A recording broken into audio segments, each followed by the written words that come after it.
The cache misses of any cache design can be classified into three classes. These three classes are called, there's three classes include compulsory cache misses, capacity cache misses, and conflict cache misses. Because they all start with a C, the three classes all start with a C, we call them the three Cs. Compulsory misses, the first class category is compulsory misses. Compulsory misses are used to describe the cache misses caused by the first access to a cache line. Because the cache line is during the first access to the cache line is definitely not stored in the cache because this is very first access to that cache line. Therefore, the very first access to any cache line is definitely going to be a miss. So these misses are called compulsory miss because there is no way that we can avoid these misses. We have this miss. This is because of the nature of cache, which is used to store hot or frequently used data. It is not a storage to store all of the data. Therefore, any first access will have to be a miss. These compulsory misses are also called cold start misses or the first reference misses because they are referring to the first access or the cold access of the cache line. The second category of the misses are called capacity misses. These misses are the ones that occur, the cache misses that occur because the cache is not enough. Because the cache is not enough to contain all the blocks needed for the program to execute. These capacity misses, basically all of the misses,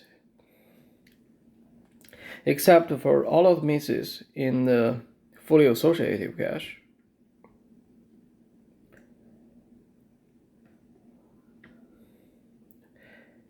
all the cache misses in fully associative cache belongs to either capacity miss or compulsory miss. So if we take out all the first access misses, then we're gonna have the capacity miss. For fully associative cache, whatever left are capacity misses.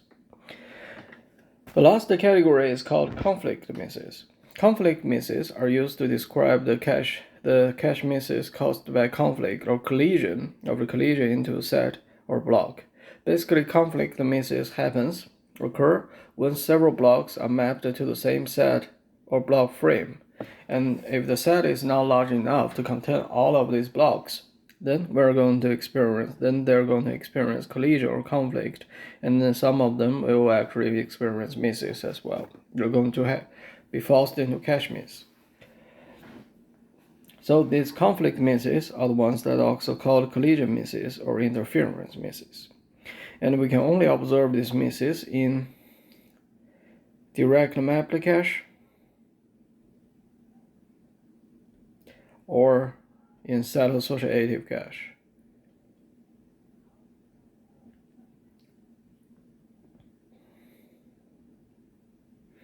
And many of these misses can even happen when the cache have empty slots, as we have seen in the example of direct mapped cache. This figure here gives the cache miss rate for each type of the cache misses, using a set of spec 92 benchmarks. As you can see here, the line that on the bottom, the tiny band on the bottom here, is the compulsory miss. So only a very small fraction of the cache misses are compulsory miss. And then the capacity miss, and then the green part here corresponds to the capacity miss. And as you can imagine, that capacity miss is going to reduce. The amount of capacity miss is going to reduce as we have a larger or bigger cache. So when our cache size grows from 1 kilobyte all the way to 128 kilobyte, the capacity cache miss is going to be reduced significantly. And then these cache misses, each colored band here represents the cache misses, the conflict misses caused by different number of ways. So 8-way, when we have an 8-way cache miss, the cache miss rate, the number of cache misses is not really very significant. However, when we actually grow to have more cache misses or fewer ways, then the cache miss is going to actually increase. But given once we have a bigger cache, the cache miss rate caused by the conflict misses are gradually going to shrink. When we actually hit all the way to 128 kilobyte, the cache miss rate,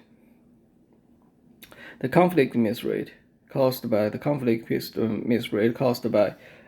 4-way, or 2-way caches are negligible, are very small. It's even smaller than the compulsory miss.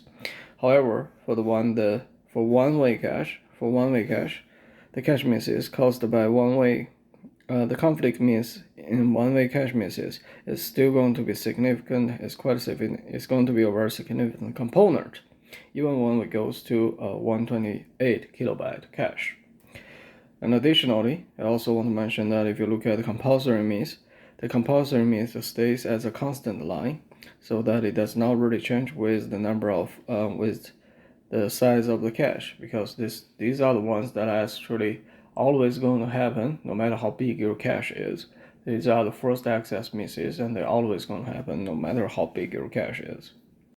This figure here is drawn using the same data as we have seen previously in the previous figure.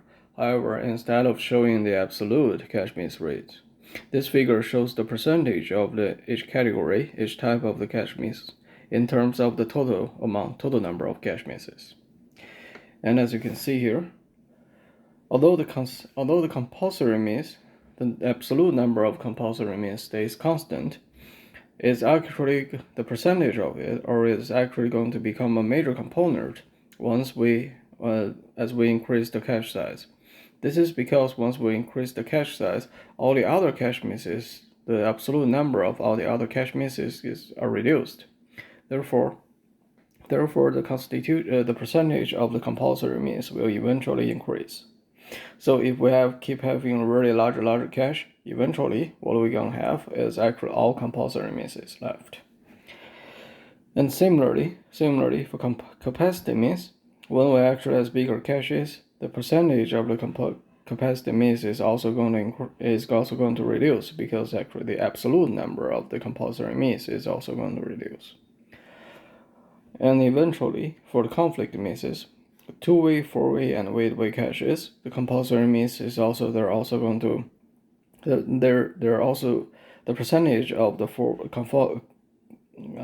conflict misses caused by 2-way, 4-way, and 8-way caches are also going to reduce the percentage of these conflict misses, because the absolute number of these misses are going to reduce.